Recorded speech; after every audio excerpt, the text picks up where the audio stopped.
Okay, so picture this, a fruit so rare, so prestigious that European royalty would do almost anything just to get a taste. But for a lot of them, the last thing they ever saw was its bright, beautiful red skin. Yeah. Let's peel back the layers on this really strange and deadly 19th century mystery. So right now, you're probably watching this feeling totally safe, right? You're not worried that the apple sitting in your kitchen is, a ticking time bomb. But that feeling of safety, that's actually a pretty new thing. To get why, we've got to go back, way back. So, we are hitting that rewind button, and we're about to fly through history just to see how fragile our modern safety really is. We're zipping right past the whole era of those fancy powdered wigs, which, by the way, absolutely could and did catch fire if you just got a little too close to a candle. We're hurtling past the age of clunky, heavy, and just deeply uncomfortable chainmail. And we're pushing even further back, past giant woolly mammoths. Back to a time when your afternoon snack could have very easily become its afternoon snack. And stop, right here, with this guy. This is your distant ancestor, and his main goal for the day is pretty simple. Don't get eaten by something with giant, sharp teeth. And here's the thing that's just so wild about all of this. You are here, right now, because you are the result of a long, unbroken line of survivors. And some of the absolute worst things they had to survive, well, they put them on their own dinner plates. So that brings us to the dazzling, but incredibly dangerous Victorian era, a time of massive progress and even more massive hidden dangers.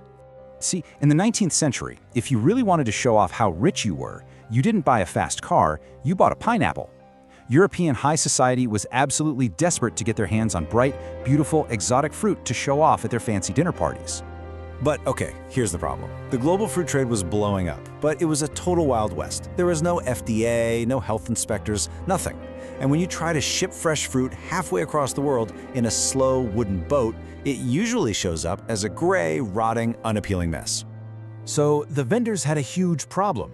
How do you sell rotten gray mush and pass it off as a vibrant luxury good? Well, their solution was as clever as it was deadly. They turned to the so-called wonders of modern industrial chemistry.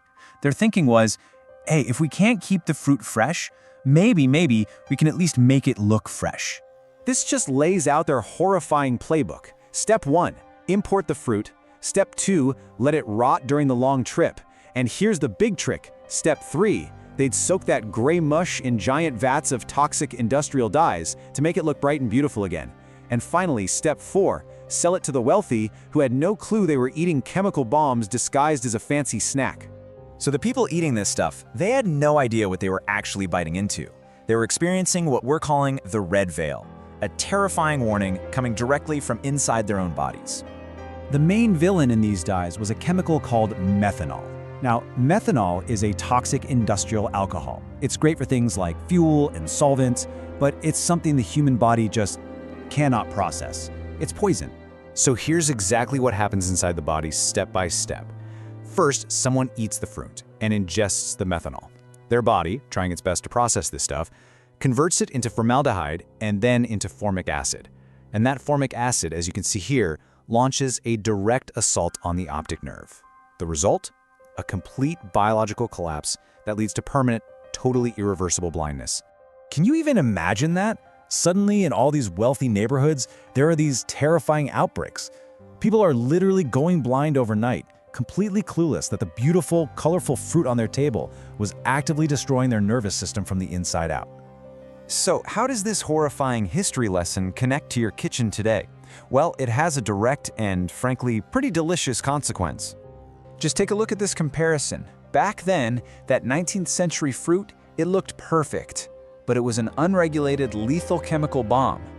Today, your apple might have a little bruise on it, but it's heavily regulated, it's perfectly safe, and, well, it's just fruit. So, the next time you get a little annoyed by a slightly mushy banana, or you think the price of berries is too high, just take a second. That boring, predictable, and totally safe fruit in your grocery store, that is the hard-won miracle that generations of your ancestors survived for. It really makes you think, doesn't it? I mean, we defeated the red veil on our fruit, but what other invisible dangers are we protected from every single day without even realizing it? What battles were fought to make them disappear? What's the next red veil that we're regulating away right now?